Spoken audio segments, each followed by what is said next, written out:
ver se o pastor Toninho entrou, acho que não, né? Não sei se ele hoje tá de folga ainda, mas vamos começar aqui, se Deus quiser, se ele estiver por aí, ele vai entrar.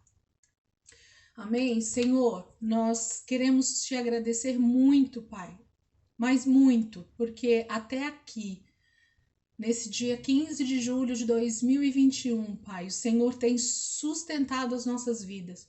E quando eu falo desse sustento, Pai, eu digo com a tua presença, com o teu braço forte, o Senhor tem guerreado as nossas guerras, o Senhor tem estado conosco todos os dias, nos dando livramentos que os nossos olhos não têm visto.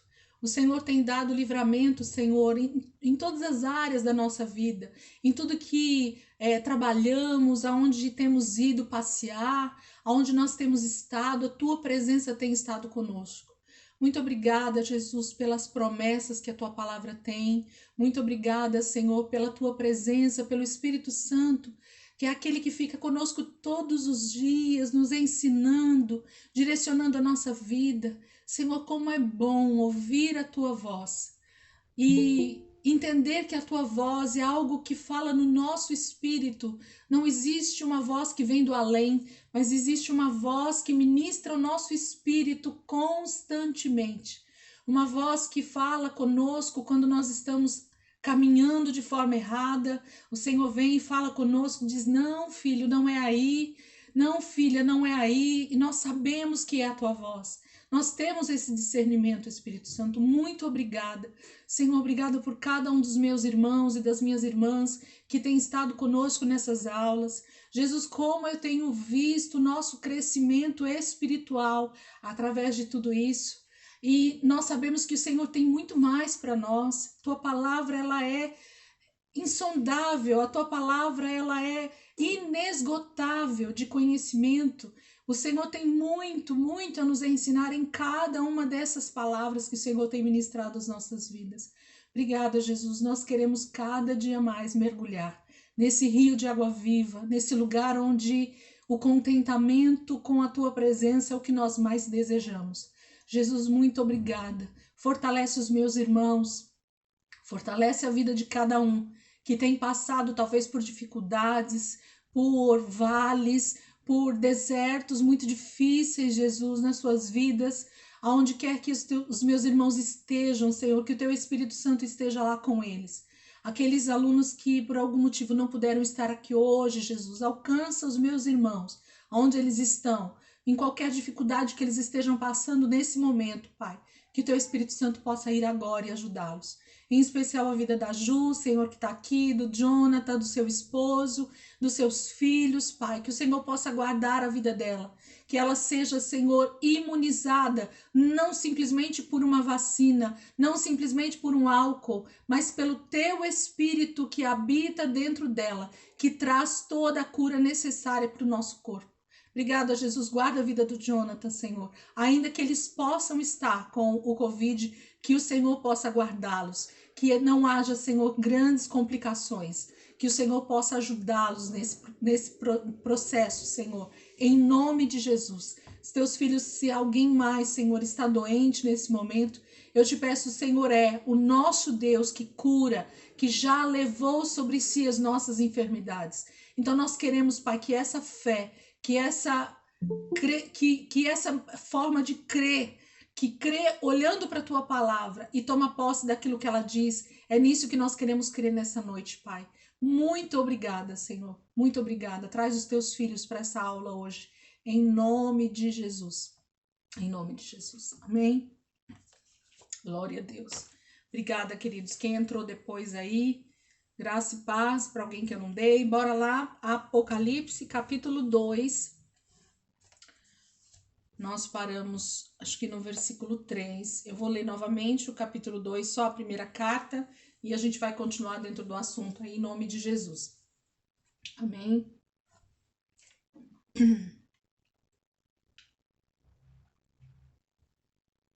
Capítulo 2, então, versículo 1, diz assim: Ao anjo da igreja em Éfeso, escreva: Estas são as palavras daquele que tem as 7 estrelas em sua mão direita e anda entre os 7 candelabros de ouro.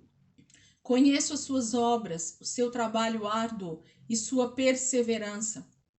Sei que você não pode tolerar homens maus, que pôs à prova os que dizem ser apóstolos, mas não são, e descobriu que eles eram impostores. Você tem perseverado e suportado sofrimentos por causa do meu nome e não tem desfalecido. Contra você, porém, tenho isto: você abandonou o seu primeiro amor. Lembre-se de onde caiu, arrependa-se e pratique as obras que praticava no princípio. Se não se arrepender, virei a você e tirarei o seu candelabro do lugar dele. Mas há uma coisa a seu favor: você odeia as práticas dos nicolaítas, como eu também as odeio. Aquele que tem ouvidos, ouça o que o Espírito diz às igrejas. Ao vencedor darei o direito de comer da árvore da vida, que está no paraíso de Deus. Amém? Então essa é a primeira das 7 cartas que a gente começou a falar sobre elas. E eu não me lembro 100% do que eu falei semana passada, mas eu quero frisar algo aqui para a gente iniciar essa aula de hoje. Eu preciso que você e eu entendamos que essas cartas, elas não são escritas separadamente e individualmente para uma igreja ou para um lugar. Paz, pastor, desculpa aí, viu? O senhor entrou e eu já estava caminhando aí. Se quiser falar alguma coisa, tamo aí, viu? Essas cartas, elas não são escritas para um endereço específico, ela não é endereçada a um período da história específico, ela não é particular de uma igreja em específico, mas ela é um conjunto de situações e de alertas e de elogios e de avisos para uma igreja.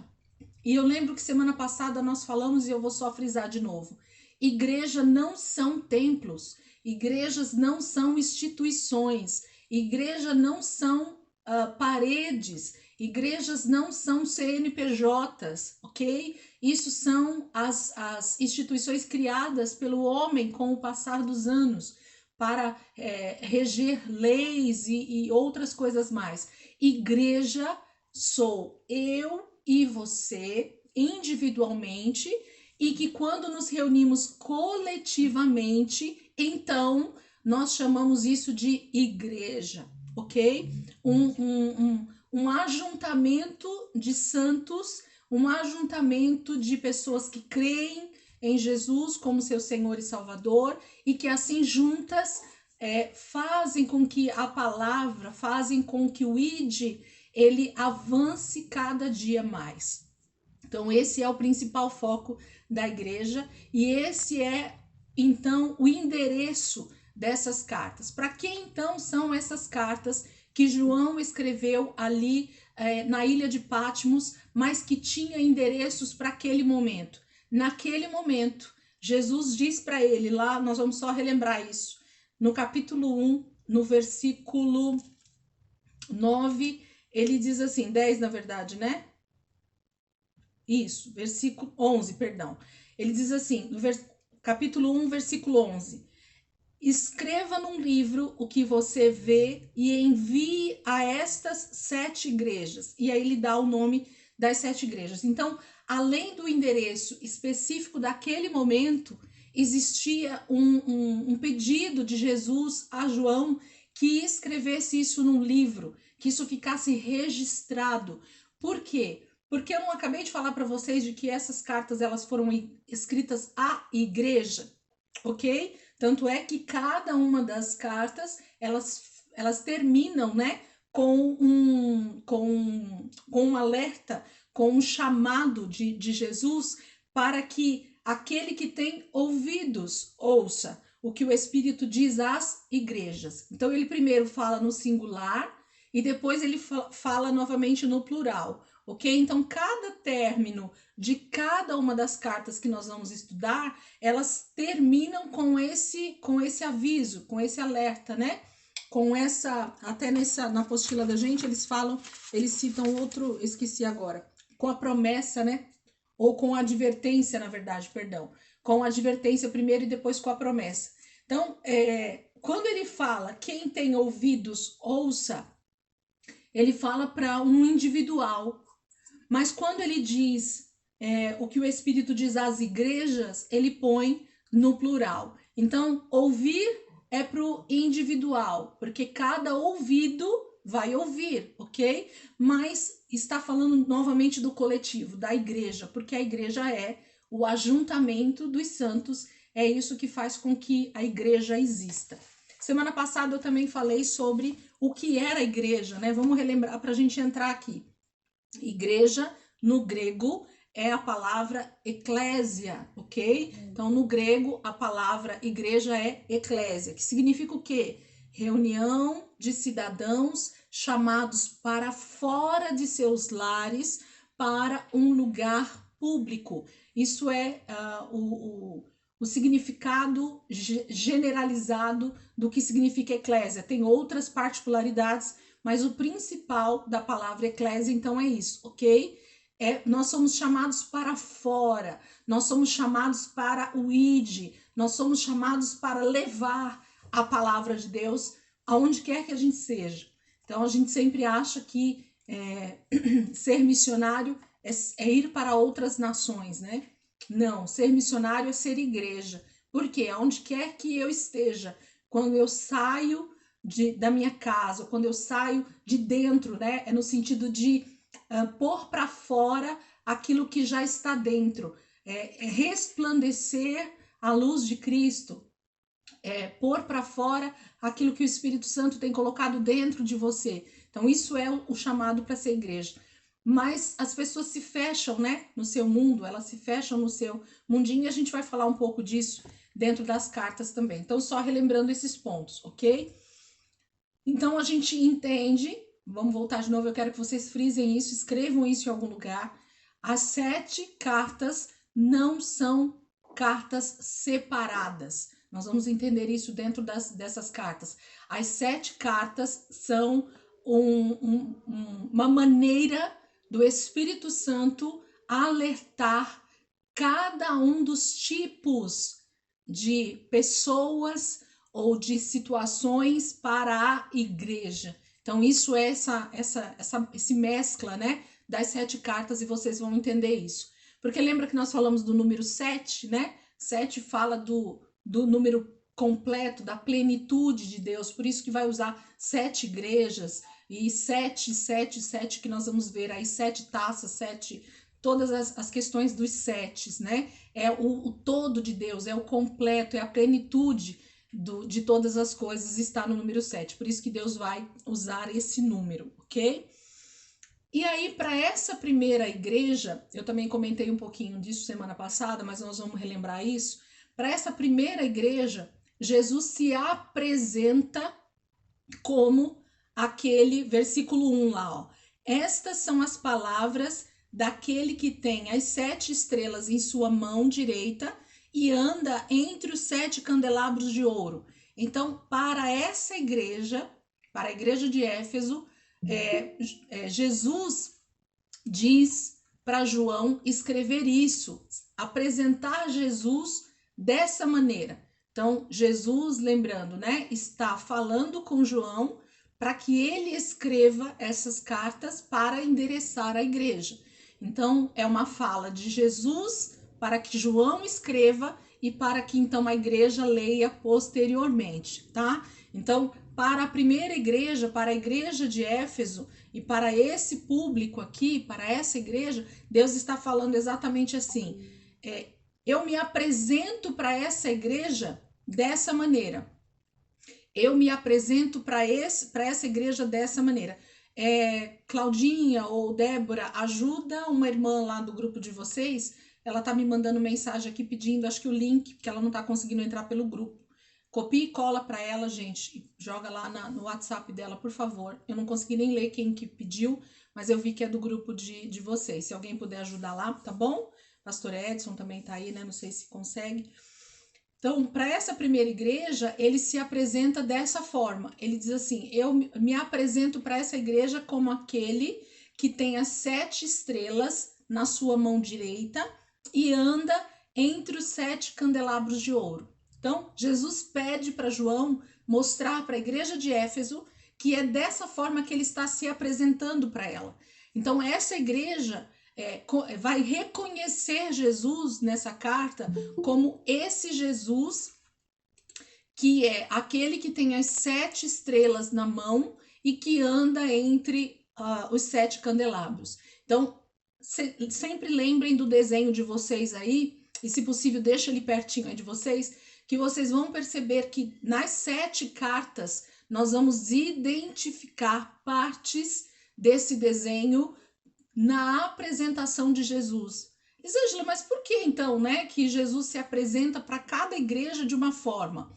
Por quê? Novamente, porque essas cartas, elas não são separadas umas das outras literalmente, ok? Mas no final das contas, elas são uma só para um público só, que era quem? A igreja, ou as igrejas, ok? Então, Deus está falando com a igreja, no individual, que sou eu e você, mas ele está falando com as igrejas ao redor de todo mundo, aonde existir um grupo de pessoas que se reúnem para, então, fazer o ID acontecer, para pregar o evangelho, para ser corpo de Cristo, Jesus está falando com essa igreja também dentro dessas 7 cartas, ok? Então, para essa primeira igreja, Jesus se apresenta então como esse que tem as 7 estrelas na sua mão direita e anda entre os 7 candelabros. Essa questão das 7 estrelas na mão tem a ver com Jesus ter todo o poder. Todo o poder está nas mãos de Jesus, ressurreto. Lembra que nós falamos também, vou relembrar para a gente não esquecer durante todas as aulas, do que se trata o livro de Apocalipse. Ele está falando sobre quem? Ele está trazendo uma revelação de quem é Jesus Cristo, ok? Então é sobre isso que nós estamos falando. Quem é Jesus Cristo? Como ele se apresenta? Como ele virá? Qual é a maneira que Jesus se apresenta hoje? Ele não é mais aquele judeu que morreu como um cordeiro mudo, que andava ali somente em Jerusalém, né, com suas roupas e com as suas sandálias e pregava as boas novas. Não, ele não é mais esse judeu que andava ali. Ele é o Filho de Deus, o Filho do homem ressurreto, hoje o leão da tribo de Judá. Então, nós temos outra conotação de Jesus, ok? Então, é esse Jesus que está se apresentando aqui para nós e para todas as igrejas. Então, ele se apresenta dessa forma. Então, eu tenho todo o poder nas minhas mãos. Eu tenho as 7 estrelas na minha mão. Eu tenho todo o poder da terra, da igreja nas minhas mãos. Não saiu do controle de Deus, queridos. Não saiu do controle de Deus o andamento das igrejas. Também falei semana passada, eu só vou relembrar porque isso precisa ficar muito claro para nós durante esse estudo das 7 cartas. Em qualquer igreja, em qualquer ajuntamento de filhos de Deus, em qualquer ajuntamento de cristãos, em qualquer ajuntamento de pessoas que professam Jesus como Senhor e Salvador, independente do estado espiritual dessa igreja, do estado emocional dessa igreja, do estado físico dessa igreja, se ela é rica, se ela é pobre, se ela é cheia de membros, se ela tem poucos membros, se ela tem grandes pastores, se ela não tem pastores, se ela tem grandes mestres ou se ela não tem grandes mestres, se ela tem homens teólogos ou se ela não tem homens teólogos dentro dessa igreja. A palavra de Deus disse no capítulo 1 para nós e continua dizendo aqui que Jesus está no meio dessas igrejas, de todas. Os candelabros, Jesus está no meio deles e ele não excluiu nenhum candelabro. E ele não disse que ele está no meio de algumas igrejas. A palavra de Deus diz que ele está no meio de todas elas, ok?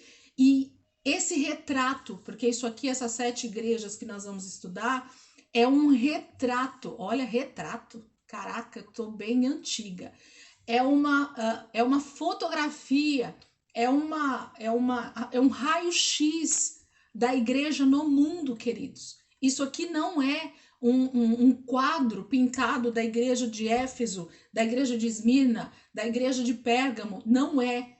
Essas cartas foram direcionadas para esses locais nesse momento, mas o alvo de Deus eram todas as igrejas, ok? Existiam particularidades nesse momento da história que Deus precisava tratar, Deus precisava fazer nessas 7 igrejas locais, mas o foco dessas cartas é a igreja. E isso aqui é uma igreja. Vou frisar de novo que eu quero que vocês entendam isso. Isso aqui é uma, não são várias, é uma igreja. E dentro das igrejas, nós vamos ter todas essas particularidades que o Espírito Santo, então, está querendo tratar para que, na volta de Jesus, a igreja esteja, então, atenta, esteja preparada, esteja, então, com o azeite na sua vasilha, esteja com tudo preparado para a volta do noivo, para essas bodas. Então, o que Jesus está fazendo ao dizer a João, escreve estas cartas, ele está dizendo assim, eu preciso alertar a igreja de que eu estou no meio delas, ou dela, né, porque a igreja é uma só, eu estou no meio dela, eu estou vendo tudo, é isso que nós vamos começar a ver aqui, na maioria delas fala, que eu conheço as suas obras, então eu estou vendo tudo que eles estão fazendo, eu estou vendo,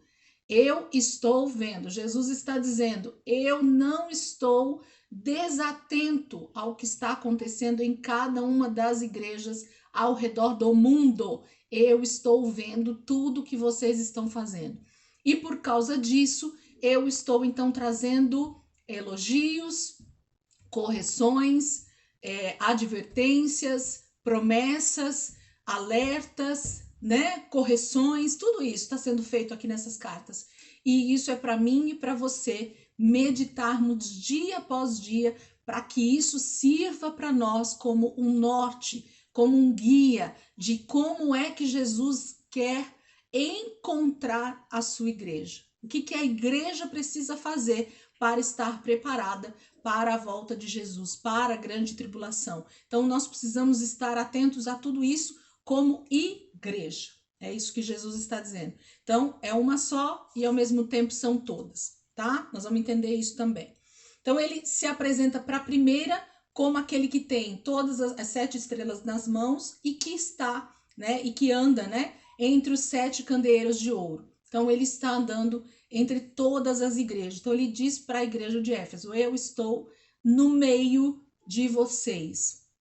Aí, no versículo 2, ele diz, conheço as suas obras, o seu trabalho árduo e a sua perseverança. Então, o conheço aí, eu falei semana passada, vou só repetir. Esse conheço fala do grego eido, né? O conheço é a palavra eido em grego. A letra E-I-D-O, eido, ok? Que quer dizer estar vendo. Então, Jesus está vendo tudo. Ele está vendo tudo. Porque ele está onde? Ele está no meio da igreja. Vou frisar uma coisa aqui, para eu não esquecer, me veio à mente agora e a gente precisa frisar.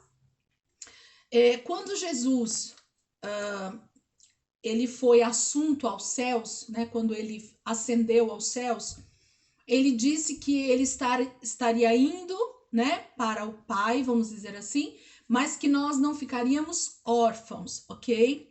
Por quê? Porque ele enviaria o Consolador, o Espírito Santo, ok? E era o Espírito Santo que estaria conosco durante todos os dias até a consumação dos séculos, até a volta de Jesus. A promessa é que o Espírito Santo estaria conosco todos os dias, ok? E se a palavra está dizendo que Jesus, ele anda no meio dos 7 candelabros, mas Jesus disse que ele iria para o Pai e ele nos deixaria outro, e quem estudou essa aula comigo ou quiser depois ver, não estudou, quando ele fala que ele enviaria outro, esse outro é outro igual. É como se eu dissesse para vocês assim, ó, para quem não teve essa aula ou quem não lembra. Quando Jesus ele foi para o Pai, quando ele ressuscitou, então ascendeu ao céu, né? Foi sentar à direita do Pai, ele disse assim: eu vou enviar outro que vai estar com vocês todos os dias. Então ele estava dizendo assim: eu vou mandar um igualzinho a mim.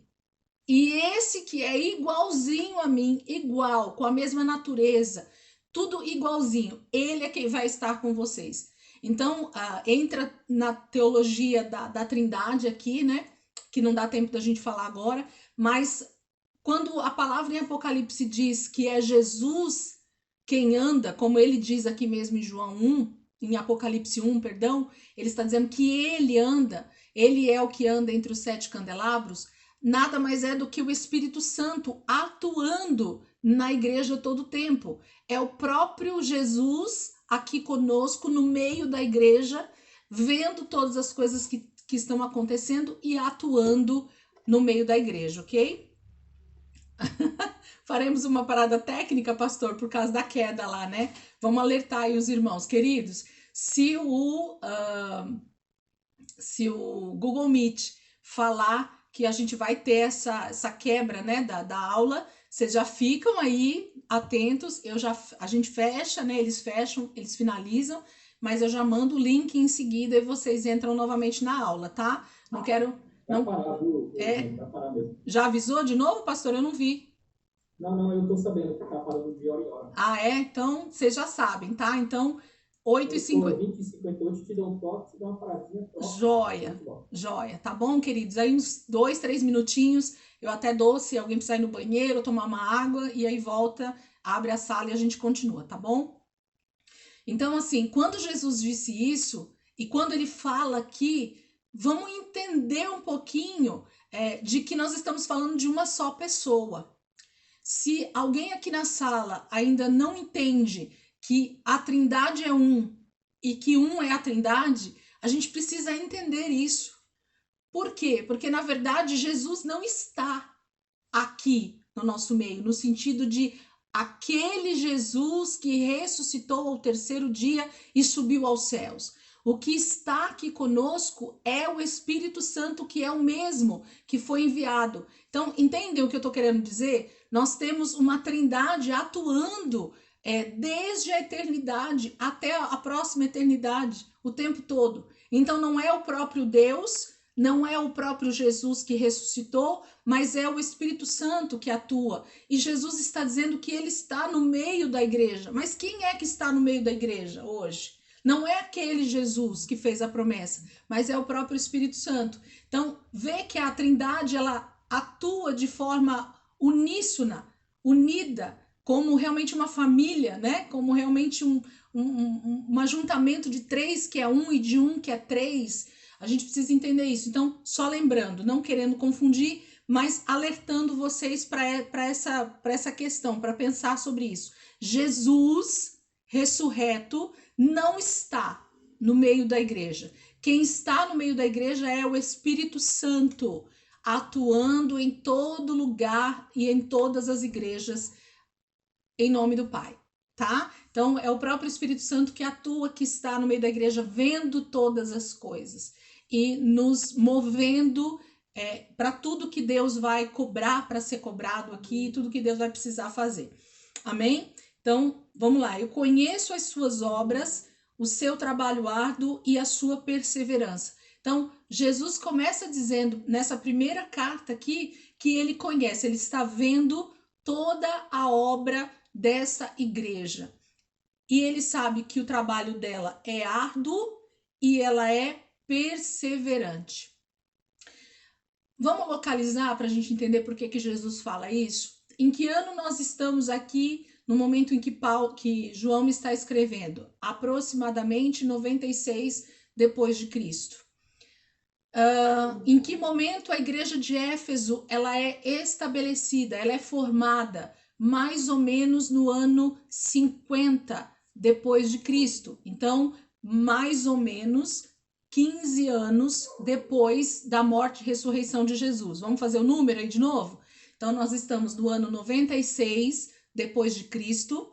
Cristo morreu aproximadamente no ano 33 e Paulo, então, chega em Éfeso e estabelece essa igreja por volta do ano 50. Quem tem aquela tabelinha das igrejas ali, do momento que as cartas foram escritas, vocês já vão saber. E quem fez o curso de Atos comigo também vai lembrar. Então, quando Paulo chega em Éfeso, na sua segunda viagem missionária, ele então inicia esse trabalho com a igreja de Éfeso, ele implanta essa igreja, ele começa um discipulado nessa igreja.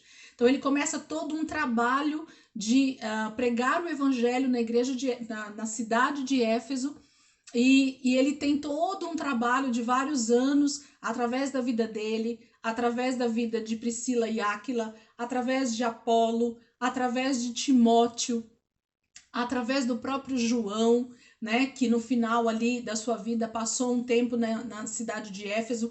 Então nós temos todos esses homens e mulheres que eram praticamente os primeiros discípulos de Jesus, os primeiros ali a atuarem como missionários, como evangelistas, como alguém que estava desbravando, levando o evangelho. Eles implantam a igreja em Éfeso mais ou menos no ano 50, vamos arredondar só para ficar fácil a conta. Então passaram-se aproximadamente 50 anos entre a igreja ser implantada em Éfeso e a carta chegar para eles, direcionada a eles, escrita por João, com uma profecia do próprio Jesus, ok? Através dessas cartas que a gente está lendo. Então, nós temos um período de 50 anos em que a igreja estava atuando em Éfeso.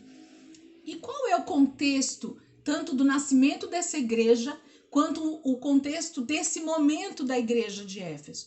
Se nós pegarmos um pouquinho da história, dentro do próprio livro de Atos que a gente estudou, e dentro do contexto histórico, a gente vai ver, se alguém já viu vídeos, por exemplo, sobre a igreja de Éfeso ou sobre a cidade de Éfeso, vai ver como ela está hoje. Mas vamos tentar voltar um pouquinho no tempo para a gente ver lá.